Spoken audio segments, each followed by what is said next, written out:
तो कैसे हैं आप लोग। मैं हूं गुरसेवक सिंह, आपका फिजिक्स टीचर। आपके सामने आया हूं एक 12th क्लास की वीडियो के साथ।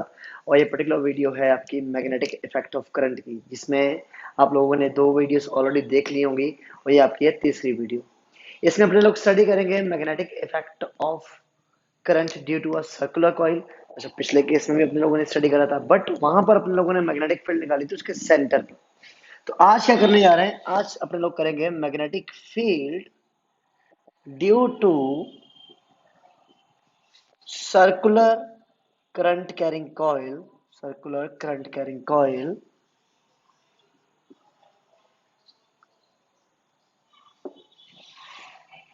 on its axial point, जो उसका एक्सियल पॉइंट है या एक्सियल लाइन है, वहां पर आपको आज मैग्नेटिक फील्ड निकालनी। तो पहले तो आपको ये बता दो एक्सियल पॉइंट कौन सा होता है। ठीक है, तो this is a circular coil.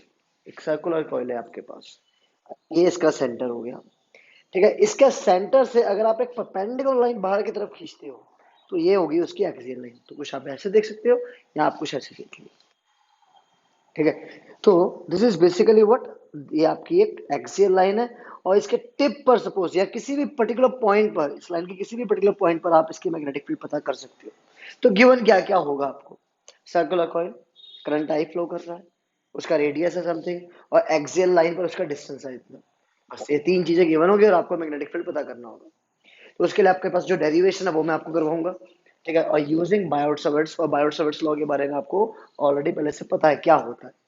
तो बायोट सावर्ट्स लॉ बेसिकली मैं आपको थोड़ा सा उसका एक्सप्लेनेशन दे देता हूँ कि बायोट सावर्ट्स लॉ में अपने लोग लगाते कैसे। तो अगर कोई ए बी कंडक्टर है, किसी पर्टिकुलर पॉइंट पी पर आपको मैग्नेटिक फील्ड निकालनी होती है, तो उसमें ऑलरेडी करंट आई फ्लो करता है। तो बायोट सावर्ट्स क्या कहते हैं, सबसे पहले एलिमेंट कंसिडर करिए कोई डीएल नाम का।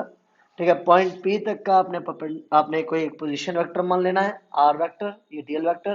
तो साथ में साथ एंगल थीटा कंसीडर कर लीजिए।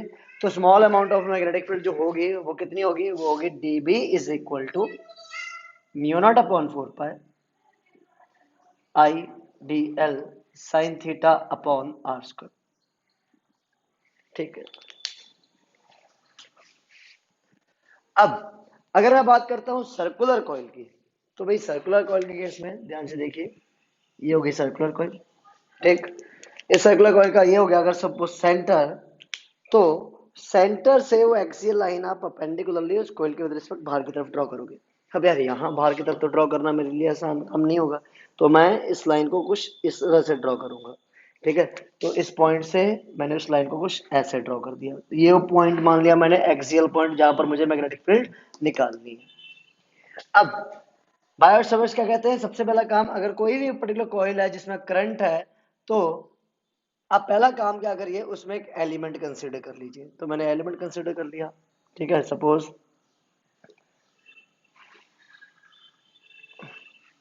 ये करंट आई और ये वो एलिमेंट है।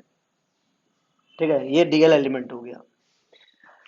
दूसरा काम क्या कहते हैं कि डीएल एलिमेंट से आप पॉइंट पी तक का एक पोजीशन वेक्टर लीजिए। तो डीएल एलिमेंट से पॉइंट पी तक आपने क्या करा, एक पोजीशन वेक्टर लिया, जिसको आप नाम दोगे वही सेम जो पहले दे रखा है, आर या आर वेक्टर, जो भी आप कहना चाहो। ठीक है, तो ये आपके पास हो गया एक्सियल लाइन। ठीक है, ये डीएल एलिमेंट पर टेंजेंशियल डायरेक्शन में होता है। ठीक है, इसके विद रिस्पेक्ट, इस टेंजेंशियल कंपोनेंट के विद रिस्पेक्ट आपने क्या करा, एक पोजीशन वेक्टर आर ड्रॉ कर दिया। एक पोजीशन वेक्टर आर ड्रॉ कर दिया, ये टेंजेंट हो गई एक तरह से, और ये आपके पास पोजीशन वेक्टर हो गया। तो ध्यान से देखो, इसके बीच का एंगल आपको कितना दिख रहा है, ये टेंजेंट और ये पोजीशन वेक्टर। ठीक है, इसको कम्प्लीटली अगर मैं ऊपर की तरफ ले जाऊं परपेंडिकुलरली और नीचे की तरफ इंसर्ट करूं, तो वो रेडियस का काम करेगा। ठीक है, और वो रेडियस और टेंजेंट के बीच का एंगल कितना होगा, 90। ठीक है, अब वो 90 डिग्री आपका चेंज तब तक नहीं होगा जब तक मैं इसको इधर या इधर टिल्ट ना कर दूं। ठीक है, मैं ऐसे रोटेट कर रहा हूं तो इसका ये वाला एंगल तो सेम ही रहता है भाई। ठीक है, तो डीएल और आर के बीच का एंगल कितना हो जाता है, 90 के बराबर। तो वो जो थीटा है यहाँ पर, वो थीटा यहाँ पर कितना हो जाएगा, 90 के बराबर। तो ऑटोमेटिकली बायोट सावर्ट्स लॉ के अकॉर्डिंग आपकी मैग्नेटिक फील्ड का फॉर्मूला कितना हो गया, mu naught upon 4 pi I d l upon r का स्क्वायर। ये बन गई क्वेश्चन नंबर 1। ठीक, दूसरी चीज आपको क्या करना है, आपने ले लिया रेडियस, तो रेडियस को नाम दे दिया ए, और ये हो गई कोई एक्सियल डिस्टेंस, उसको नाम दे दिया एक्स। फिर एक और एलिमेंट आपने कंसीडर करा यहाँ पर, तो उसके लिए भी कुछ ऐसा ही होगा, same to same, R vector होगा, डीएल एलिमेंट होगा। बात आती है कि भाई मैग्नेटिक फील्ड की डायरेक्शन क्या होगी। आप खुद सोचिए कि अगर आपके पास ये कॉइल थी, ठीक है, आपके पास ये कॉइल है, कॉइल की करंट की डायरेक्शन इधर है, ठीक, तो करंट की डायरेक्शन में आपने थंब रखा, और करंट के डायरेक्शन में आपने थंब रखा और इसको कर्ल करना शुरू कर दिया, तो फिंगर्स इधर से बाहर निकलती हैं और वापस इधर एंटर कर जाती हैं, तो सर्कल बनेगा, वो मैग्नेटिक फील्ड का होगा। तो वो पर्टिकुलर सर्कल कभी ना कभी इस एक्सियल लाइन से भी पास होगा, और जब वो पास होगा तो वो समथिंग, मैं कुछ ऐसे मानूंगा ना, वो समथिंग पास होगा, तो वो कुछ ऐसा होगा, है ना। तो ये सेंटर, और यहाँ से जब भी वो पास होगा तो ये आर उस सर्कल के लिए क्या होगा, रेडियस का काम करेगा। तो उस पर्टिकुलर पॉइंट पर जो मैग्नेटिक फील्ड होगी वो टेंजेंशियल होगी, तो टेंजेंशियल इधर चली गई। तो ये मैग्नेटिक फील्ड इस डीएल एलिमेंट की वजह से यहाँ पर, और ये आर उस सर्कल के लिए क्या हुआ, रेडियस हुआ, तो रेडियस और टेंजेंट के बीच की एंगल क्या होती है, 90, तो ये एंगल कितना हो गया, 90 डिग्री। सिमिलरली नीचे वाले एलिमेंट के लिए मैग्नेटिक फील्ड कहाँ जाएगी, नीचे की तरफ, तो आपने उसको मेंशन कर दिया नीचे, तो डीबी डैश या डीबी लिख दो, कोई दिक्कत नहीं है, तो उसके लिए भी एंगल कितना होगा, 90। तो जो मैं ये सर्कल बना रहा था, इसको मैं अगर यहाँ हटा दूं कोई दिक्कत नहीं है, ये इमेजिनरी मैंने ड्रॉ करा था, ऐसा सच कुछ होगा नहीं, ताकि आपको समझ में आ जाए ये टेंजेंट कैसे हुआ और ये 90 डिग्री का एंगल कैसे हुआ। अब ये हो गई सपोज एक्सियल लाइन, जिसको मैं एक्स एक्सिस मान रहा हूं, और ये हो गई वाई एक्सिस, एक्स एक्सिस और वाई एक्सिस। अब दोनों का एंगल जो बनेगा वो सेम बनेगा, तो सेम एंगल्स को अपने लोगों ने नाम दे दिया फाई एंगल। क्यों सेम बनेगा, क्योंकि मैंने जस्ट इसी के अपोजिट एलिमेंट लिया, जस्ट इसी के अपोजिट एलिमेंट, अगर एक एलिमेंट इधर, तो इसकी जस्ट अपोजिट एलिमेंट इधर लिया मैंने, तो दोनों एंगल्स आपके फाई बनेंगे। थीटा नहीं लेना है, क्योंकि थीटा ऑलरेडी अपने लोग असाइन कर चुके थे, जिसकी वैल्यू कितनी है, ये 90 है। थीटा ऑलरेडी आप लोग असाइन कर चुके हो, एक एंगल जिसके किसके बीच का होता है, वो डीएल और आर के बीच का होता है। अब अगर आपके पास एंगल फाई है यहाँ पर, तो डीबी के दो कंपोनेंट, एक जाएगा अलोंग एक्सियल लाइन और एक जाएगा वर्टिकली अपवर्ड्स। एक्सियल लाइन वाले को लिख दिया आपने डीबी कॉस फाई, और वर्टिकल लाइन वाले के लिए लिख दिया dB sine phi. Similarly dB के लिए इधर, तो ये भी डीबी कॉस फाई, और नीचे जाएगा तो डीबी साइन फाई। अब आपने क्या दिमाग लगाना है यहाँ पर, खुद सोचिए कि ये दो कंपोनेंट्स जो आपने लिए थे, इन दो कंपोनेंट्स के दो हॉरिजॉन्टल कंपोनेंट्स और दो वर्टिकल कंपोनेंट्स, तो जो वर्टिकल कंपोनेंट है वो तो कट रहे हैं, तो बचे कौन से, उन दोनों कंपोनेंट्स के हॉरिजॉन्टल कंपोनेंट्स।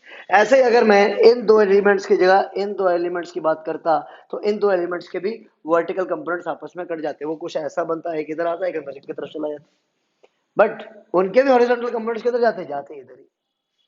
ठीक है, तो सारी के सारी जो मैग्नेटिक फील्ड होती इस पॉइंट पर, इस कंप्लीट कॉइल की वजह से, तो वो कैसे मिलती, अगर मैं सारे के सारे cos फाई वाले कंपोनेंट्स को ऐड कर दूं, that is summation of db cos phi. सारे के सारे cos फाई वाले कंपोनेंट्स को क्या कर दिया जाए, अगर ऐड कर दिया जाए, ठीक। अब summation of db cos phi कर दो या integration of db cos phi कर दो, बात एक ही है।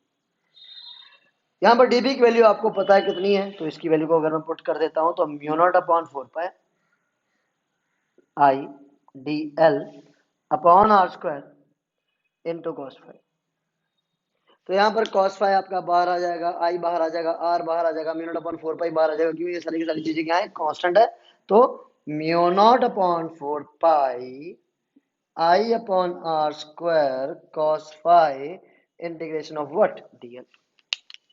तो इंटीग्रेशन ऑफ डीएल, तो सारे के सारे डीएल्स को मैं ऐड करता हूँ, तो सारे के सारे डीएल्स को ऐड करूंगा तो मुझे क्या मिलेगा, मुझे कंप्लीट इस कॉइल की लेंथ मिल जाएगी, वो कितनी है, 2 पाई आर के बराबर। तो B will be equal to mu naught upon 4 pi I upon R square cos phi integration of dl that becomes 2 pi a। क्या है, क्योंकि सर्कमफेरेंस का मतलब रेडियस की हेल्प से मिलेगा, तो 2 पाई a। तो B की वैल्यू कितनी हो जाएगी, mu naught upon 4 pi 2 pi I A cos phi upon r का स्क्वायर। अब मेन चीज कॉस फाई की वैल्यू कैसे पता करेंगे, तो ध्यान से देखिए, ये आपके पास एंगल फाई है भाई, और वर्टिकल और हॉरिजॉन्टल के बीच का एंगल कितना होगा, 90 होगा भाई।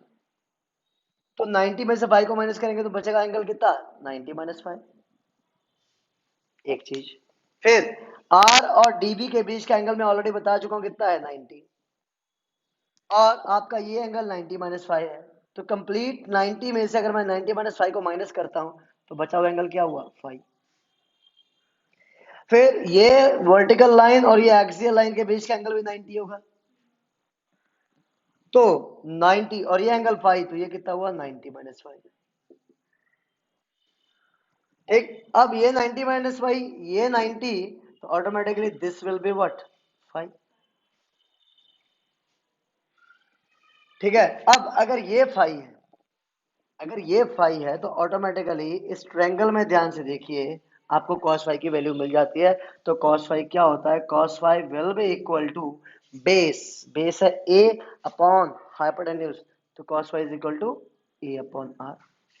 इसको मैं यहां पुट कर दूं तो b will be equal to mu naught upon 4 pi 2 pi I a cos five की वैल्यू a अपॉन r का स्क्वायर। तो बेसिकली आपके पास b की वैल्यू क्या बन जाएगी, तो b की वैल्यू यहां से आपने cos फाइव की वैल्यू लगा दी a अपॉन r, तो अब बन जाता है mu naught upon 4 pi 2 pi I a square upon r square into r, तो बन जाता है r का क्यूब। अब आपके पास यहाँ पर ये पर्टिकुलर मैग्नेटिक फील्ड आई है सिंगल कॉइल की वजह से उसकी एक्सियल लाइन पर, और अगर ये नंबर ऑफ कॉइल्स होती तो और ऐड क्या कर दिया जाता, for n turns, for n turns b becomes what, mu naught upon 4 pi 2 pi I n a square upon r का क्यूब। एन और लग जाएगा बस, और कुछ नहीं। ठीक है। साथ में साथ अगर मैं बात करता हूं ये r क्या होगा, तो r की वैल्यू आपको दिख रही होगी, ये हाइपोटेन्यूज है, ये बेस है, ये परपेंडिकुलर हो गया। ठीक है। इस फाई के लिए बात कर रहा हूँ, फाई के लिए ये बेस हुआ, ये परपेंडिकुलर हुआ। तो आर की वैल्यू क्या बन जाएगी, तो आर का स्क्वायर इज इक्वल टू ए का स्क्वायर प्लस एक्स का स्क्वायर।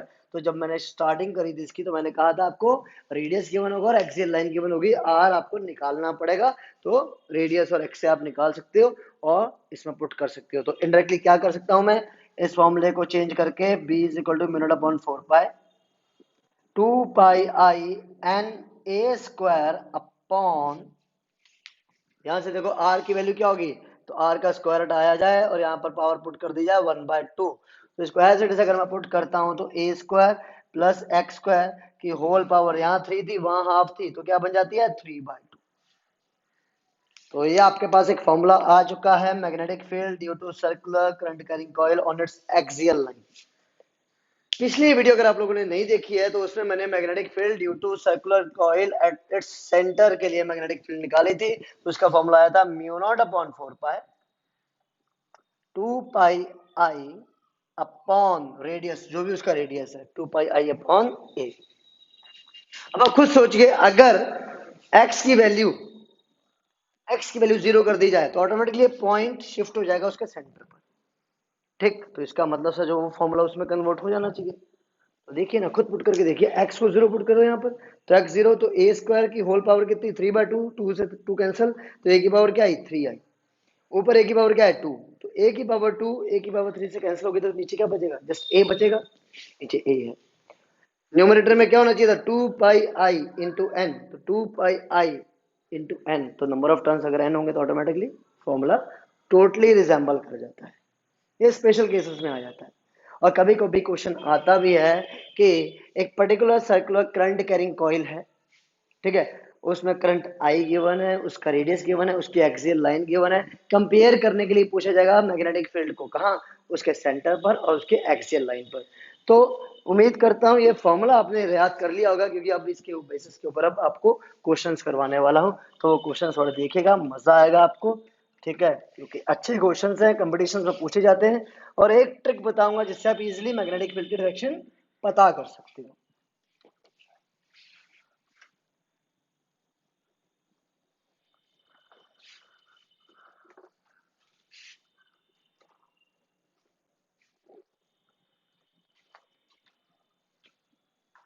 तो अगर ये कोई सर्कुलर कॉइल है, ठीक है, और इसमें करंट की पर्टिकुलर डायरेक्शन आई ये गिवन है, और कह दिया जाता है compare the magnetic field at the centre and it's axial point. तो एक्सियल पॉइंट की समथिंग वैल्यू दे रखी है, एक्स की वैल्यू दे रखी है 3 सेंटीमीटर्स और रेडियस ए गिवन है 2 सेंटीमीटर्स और कह दिया जाता है find out the ratio of the magnetic field at its centre, that is magnetic field at its centre को बीसी में नाम दे दिया और उसके एक्सियल पॉइंट पर दैट इज ए नाम दे दिया। ठीक, अब अगर आप खुद सोचिए मैग्नेटिक फील्ड अगर मैं एक्सियल पॉइंट की तरफ जाता हूं, ठीक है, मैग्नेटिक फील्ड की वैल्यू अगर मैं एक्सियल पॉइंट की तरफ लेके जाता हूं तो वो मैग्नेटिक फील्ड धीरे धीरे क्या करेगी, डिक्रीज करेगी। क्यों? क्योंकि मैग्नेटिक फील्ड का रिलेशन ए के साथ कैसा है, एक्स के साथ कैसा है, इनवर्स का है। खुद देखिए मैग्नेटिक फील्ड का रिलेशन एक्स के साथ कैसा है, इनवर्स का है। एक्स अगर आपका बढ़ता जाएगा तो बी की वैल्यू आपकी कम होती जाएगी। ठीक, तो इसका मतलब मैं जितनी दूर जाऊंगा मैग्नेटिक फील्ड कम हो जाएगी और जितना सेंटर के पास आऊंगा मैग्नेटिक फील्ड बढ़ जाएगी। तो बिल्कुल सही सोच रहे हो। तो अगर आप ग्राफ प्लॉट करने की बात करते हो, ग्राफ, तो ध्यान से देखो, अगर आप ग्राफ प्लॉट करते हो तो सेंटर पर एक्स की वैल्यू क्या है, 0। सेंटर पर एक्स की वैल्यू क्या है, 0। और यहाँ मान लो आपके पास एक्स की वैल्यू है समथिंग ए के बराबर, मान लो आप, अगर इधर एक्स की वैल्यू ए है तो अगर इधर जाता हूँ एक्सियल पॉइंट पर तो इधर आपने माइनस ए मान ली, इधर की वैल्यू क्या मान ली, माइनस ए मान ली। ठीक है, अब एक्स की वैल्यू 0 पर मैग्नेटिक फील्ड क्या होगी, मैक्सिमम होगी। और अगर मैं एक्स इज इक्वल टू ए की तरफ जाता हूँ तो मैग्नेटिक फील्ड धीरे धीरे क्या करेगी, डिक्रीज करेगी। सिमिलरली यही सेम केस होगा किसमें, इधर माइनस ए मतलब इधर डायरेक्शन में, तो इधर की तरफ भी मैग्नेटिक फील्ड क्या करेगी, धीरे धीरे डिक्रीज करेगी। तो कुछ ऐसा ग्राफ आपको बनाना पड़ेगा अगर मैग्नेटिक फील्ड का रिलेशन विद एक्सियल पॉइंट अगर आपको पूछा जाता है तो। एक्स अगर आपका चेंज होगा इधर तो मैग्नेटिक फील्ड का रिलेशन कैसा आएगा, तो समथिंग ये ग्राफ आपको प्लॉट करना पड़ेगा। अब बात करते हैं उसके रेशियो की। तो सेंटर के लिए मैग्नेटिक फील्ड का फॉर्मूला क्या लगाओगे, mu naught upon 4 pi 2 pi I upon ए। ठीक है, और एक्सियल के लिए वो आपको फॉर्मूला दिख रहा है, आपके पास ए की वैल्यू है, आपके पास एक्स की वैल्यू है, इधर आपके पास ए की वैल्यू है, दोनों को आप क्या करोगे, डिवाइड कर दोगे, आपको आंसर मिल जाना चाहिए मेरे हिसाब से। एक क्वेश्चन तो चलो ये हो गया। अब मैं बात कर रहा था कि आप मैग्नेटिक फील्ड की डायरेक्शन कैसे निकाल सकते हो, बहुत ही इजी वे में। तो ध्यान दीजिएगा, सपोज अगर ये आपके पास करंट की डायरेक्शन है, ठीक है, तो अभी तक आप लोग क्या कर रहे थे, करंट की डायरेक्शन में थंब रख रहे थे और मैग्नेटिक फील्ड की डायरेक्शन निकाल रहे थे। एक्सियल पॉइंट पे अगर आप इजीली ये काम करना चाहते हो तो कैसे करोगे, तो करंट की डायरेक्शन में फिंगर्स को कर्ल कर दो, करंट की डायरेक्शन में फिंगर्स को कर्ल कर दो। सपोज करंट की डायरेक्शन इधर है, इधर जा रही है, तो उधर की डायरेक्शन में फिंगर्स को कर्ल कर दिया, तो ऑटोमेटिकली आपका जो थंब जा रहा है जिस डायरेक्शन में जाएगा तो वो मैग्नेटिक फील्ड की डायरेक्शन में जाएगी। वाइस वर्सा कर दो इस रूल को बस, तो आप इजीली समझ जाओगे कि मैग्नेटिक फील्ड किस डायरेक्शन में है। तो इस एक्सियल पॉइंट पर अगर इस कॉइल की मैग्नेटिक फील्ड की डायरेक्शन अगर आपको पता करनी है तो फिंगर्स को कर्ल कर दो करंट की डायरेक्शन में, थंब ऑटोमेटिकली पॉइंट आउट करेगा किधर, मैग्नेटिक फील्ड की डायरेक्शन में। बेसिकली होता क्या है, होता उल्टा है। अपने लोग करंट की डायरेक्शन में थंब को रखते हैं और फिंगर्स मैग्नेटिक फील्ड की डायरेक्शन में जाती है। और यहाँ क्या कर रहे हैं, यहाँ एक्सियल लाइन के मैग्नेटिक फील्ड आप पता करना चाह रहे हो तो कोई दिक्कत नहीं, करंट की डायरेक्शन में फिंगर्स को कर्ल कर दो और थंब को पॉइंट आउट करवा दोगे एक पर्टिकुलर डायरेक्शन में, तो वो डायरेक्शन किसकी होगी, मैग्नेटिक फील्ड की होगी। तो यहाँ पर आपके पास करंट की डायरेक्शन ध्यान से देखिए कैसी है, आपकी एंटी क्लॉकवाइज। तो आपने थंब कुछ फिंगर्स कुछ ऐसे कर्ल करी, थंब जा रहा है उस डायरेक्शन में, तो उस डायरेक्शन में आपका मैग्नेटिक फील्ड की डायरेक्शन होगी। ठीक है, तो ऐसे और भी केसेस हैं, तो मैं वो केसेस भी आपको समझाने जा रहा हूं, तो वो भी आप समझिए जल्दी से। तो ये तो हुआ चलो सिंगल कॉइल का। अगर दो कॉइल्स आपस में लगा दी जाए कॉम्बिनेशन में, तो वो दो कॉइल्स कैसे लगाई जा सकती है। तो देखो, अगर ये दो कॉइल्स है, सपोज एक कॉइल ये और एक कॉइल इसके अंदर डाल दिया जाए और दोनों का सेंटर क्या हो जाए, दोनों का सेंटर क्या हो जाए, कोइंसाइड हो जाए। ठीक है, तो एक कॉइल सपोज ऐसी है, ठीक, और दूसरी कॉइल ऐसी है। जैसे मैंने बोला आपको, दोनों का सेंटर क्या कर रहा है, कोइंसाइड कर रहा है। तो दोनों का अगर सेंटर कोइंसाइड कर रहा है तो सेंटर ये हो गया जहां पर दोनों कोइंसाइड करेंगे। दोनों का रेडियस ए है, ठीक है, दोनों में करंट आई है। तो इस पर्टिकुलर पॉइंट पर मैग्नेटिक फील्ड की अगर आपको डायरेक्शन पता करनी है तो कैसे करेंगे। तो मैंने जैसे बोला कि जो पर्टिकुलर डायरेक्शन आपके करंट की है उस डायरेक्शन में फिंगर्स को कर्ल कर दो, ऑटोमेटिकली आपको क्या मिलेगी, मैग्नेटिक फील्ड की direction with the help of thumb मिल जाएगी। तो ध्यान से देखो, आपका ये पर्टिकुलर कॉइल जो आपको ऐसे दिख रहा है, ये एक्चुअली ऐसे ना होके ये समथिंग ऐसे है, ये समथिंग ऐसे है, ठीक। और जो ये वाला कॉइल आपको दिख रहा है, ये कॉइल ऐसे ना होके कुछ ऐसे है। ठीक। अब जो ये वाला कॉइल आपको दिख रहा है ये समथिंग ऐसे है, तो इसका करंट कैसा है? करंट ऐसा है। तो इस डायरेक्शन में आपने क्या करा, फिंगर्स को कर्ल कर दिया। तो इस डायरेक्शन में जब आपने फिंगर्स को कर्ल करा तो ऑटोमेटिकली आपको डायरेक्शन किसकी मिल रही है, थंब की हेल्प से, मैग्नेटिक फील्ड की। तो इस कॉइल की वजह से मैग्नेटिक फील्ड किधर जा रही है, इस डायरेक्शन में। तो ये हो गई मैग्नेटिक फील्ड ड्यू टू, इस कॉइल को नाम दे दिया ए, तो magnetic field due to A coil. Same time पर आपकी ये वाली कॉइल है, तो ये कॉइल ऐसी है, इसमें करंट ऐसे फ्लो कर रहा है। जब करंट ऐसे फ्लो कर रहा है तो ऑटोमेटिकली आपने फिंगर्स को कर्ल कर दिया करंट के डायरेक्शन में, थंब कहाँ जा रहा है, थंब ऊपर जा रहा है। तो इस कॉइल को अगर मैं नाम दे देता हूं बी, तो मैग्नेटिक फील्ड कहाँ जा रही है, upwards, that is B magnetic field due to B coil. अगर एक पॉइंट पे क्या दो डायरेक्शंस हो सकती है मैग्नेटिक फील्ड की, नहीं, तो रिजल्टेंट मैग्नेटिक फील्ड दोनों के बीच में जाएगी समथिंग, जो भी ये बी। तो ये b की वैल्यू अगर आपको निकालनी है तो कैसे निकलेगी, under root of B A का square plus B small B का स्क्वायर। अब बात आती है बी ए और बी बी कैसे निकालोगे, तो magnetic field due to circular coil at its centre का फॉर्मूला वो क्या होता है, mu naught upon 4 pi 2 pi I upon, तो उसका जो रेडियस है वो क्या है ए, वो मिल जाएगा। तो भाई ये जितनी मैग्नेटिक फील्ड ए के लिए है उतनी ही मैग्नेटिक फील्ड बी के लिए होगी, दोनों सेम कॉइल से, सेम करंट है, सेम ही रेडियस है। तो इस पर्टिकुलर मैग्नीट्यूड की वैल्यू कुछ ऐसे भी आ सकती है, under root of 2 B A का होल स्क्वायर, तो that becomes B A under root of 2। तो आप इजिली निकाल सकते हो। तो बी ए की वैल्यू को ये पुट करोगे आपको आंसर मिल जाना चाहिए। एक केस तो ये हो गया, ठीक है। अब आगे और बताता हूँ और कैसे केसेस हो सकते हैं, वो भी सुनिएगा। ऐसा नहीं आते नहीं है, बहुत इंपॉर्टेंट कंसेप्ट है भाई, ये बहुत बार पूछा जाता है कंपटीशंस में भी। तो दो कॉइल्स कुछ इस तरह से प्लेस है, सपोज एक ऐसे और एक ऐसे, ठीक है। इसकी एक्सियल लाइन ये हो गई और इसकी एक्सियल लाइन ये हो गई। तो जहां पर्टिकुलर पॉइंट पर इंटरसेक्शन हो रहा है दोनों एक्सियल लाइंस का, वहां वो मैग्नेटिक फील्ड पूछने की बात कर रहे हैं। भाई ये कॉइल और ये कॉइल को अगर मैं मिला दूं तो पिछला वाला केस बन जाता है, ठीक है। दोनों में करंट सपोज अगर आई फ्लो कर रहा है, इसमें भी आई फ्लो कर रहा है, दोनों का रेडियस क्या है, दोनों का रेडियस भी ए है, इसका रेडियस भी ए है, और दोनों का एक्सियल डिस्टेंस भी ए है सपोज, ताकि कैलकुलेशन अपनी और इजी हो जाएगी, उसके लिए ए दे दिया। तो इस पॉइंट पर नेट मैग्नेटिक फील्ड क्या होगी, तो भाई मैग्नेटिक फील्ड की डायरेक्शन निकालने का सिंपल तरीका क्या है, वही राइट हैंड थंब रूल। तो आपने क्या करा, मैग्नेटिक फील्ड की डायरेक्शन में फिंगर्स को कर्ल करा, थंब कहाँ जा रहा है, थंब उस डायरेक्शन में जा रहा है, तो इस पर्टिकुलर डायरेक्शन में आपके पास मैग्नेटिक फील्ड हो गई ड्यू टू ए कॉइल, ठीक। सिमिलरली ये कॉइल आपकी कैसी है, ये कॉइल समथिंग इस तरह से है और करंट ऐसे फ्लो कर रहा है। तो करंट ऐसे फ्लो कर रहा है तो ध्यान से देखो, करंट ऐसे, तो थंब कहाँ जा रहा है, थंब अपवर्ड्स जा रहा है, तो मैग्नेटिक फील्ड की डायरेक्शन अपवर्ड्स होगी। तो magnetic field due to this particular B coil, तो बी कॉइल की मैग्नेटिक फील्ड ये हो गई। अब इन दोनों पर्टिकुलर मैग्नेटिक फील्ड्स को आपने क्या करना है, इसका रिजल्टेंट दिखाना है, तो रिजल्टेंट हो जाएगा ये बी। तो B will be equal to what, under root of B A का स्क्वायर प्लस बी बी का स्क्वायर।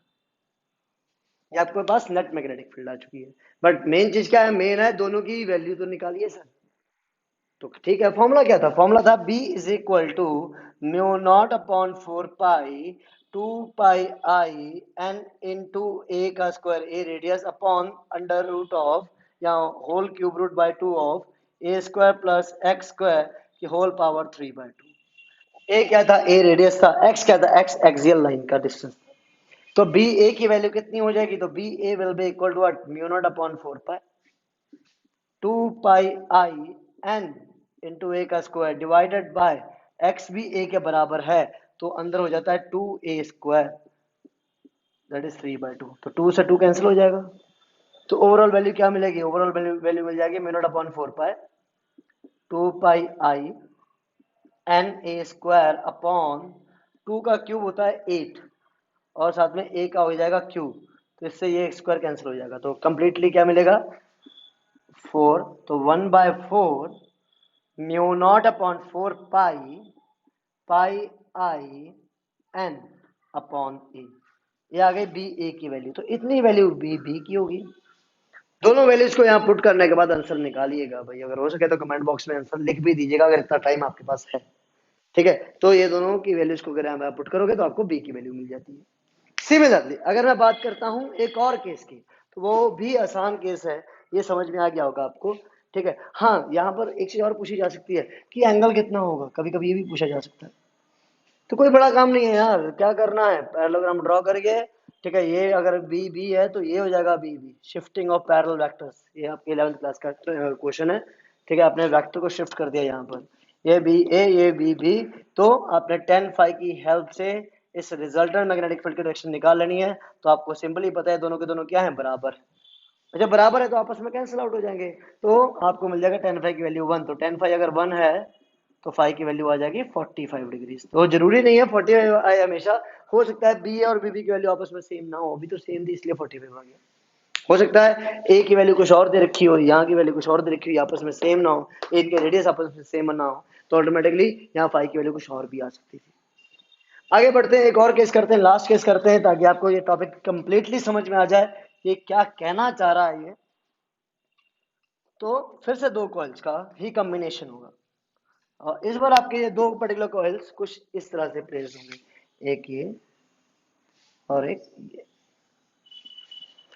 अब इनकी एक्सियल लाइन आपस में मीट कर रही है, ठीक है, और कहीं सेंटर पे इनके मैग्नेटिक फील्ड निकाल रही है अगर टोटल डिस्टेंस ए है, ठीक है, और ये ए है और ये भी ए है। तो टोटल डिस्टेंस अगर इन दोनों के बीच का ए है तो दोनों की एक्सियल लाइन कितनी हुई, तो एक्सियल लाइन हो जाएगी a/2 और इसकी एक्सियल लाइन भी कितनी हो जाएगी a/2। ठीक, इसका करंट फ्लो कर रहा है समथिंग इस तरह से, आई आपका कुछ ऐसे फ्लो कर रहा है और इसका करंट फ्लो कर रहा है समथिंग कुछ ऐसे। ऑप्शंस दे सकते हैं कुछ भी, जीरो समथिंग कुछ और, टेस्ला, गॉस, कुछ भी हो सकता है। तो आपको इसकी वजह से अगर मैग्नेटिक फील्ड पता करनी है तो वही सेम तरीका इधर की तरफ। तो इसकी मैग्नेटिक फील्ड, पहली कॉइल की मैग्नेटिक फील्ड कुछ इधर जा रही है पहली कॉइल की, तो उसको नाम दे दिया B1। ठीक, अब इस कॉइल के अगर ऊपर आप ध्यान दो तो ये वाली रिंग लेके आपको समझाता हूं, ध्यान से देखो, इसकी मैग्नेटिक फील्ड ऐसे आ रही थी बाहर, ठीक है, अब इसमें उल्टा हो रहा है, इसमें ऐसे जा रही है अंदर मैग्नेटिक फील्ड, तो इसकी मैग्नेटिक फील्ड इधर की तरफ होगी। ठीक, तो जितनी मैग्नेटिक फील्ड इधर जा रही थी इसकी, उतनी मैग्नेटिक फील्ड इसकी इधर जा रही होगी। तो एक ही पॉइंट पर दो मैग्नेटिक फील्ड्स, अगर ये B1 और B2 आपस में इक्वल हो जाती हैं तो नेट मैग्नेटिक फील्ड ऑटोमेटिकली यहाँ पर क्या हो जाएगी, जीरो हो जाएगी।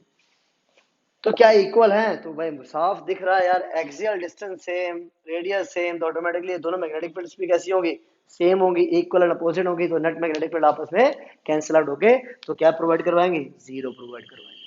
तो ऐसे क्वेश्चंस आ सकते हैं, ठीक है, करते रहिएगा। और भी बहुत सारे कंसेप्ट हैं इसमें जो वो आगे करवाऊंगा, अभी के लिए इतना ही, थैंक यू सो मच।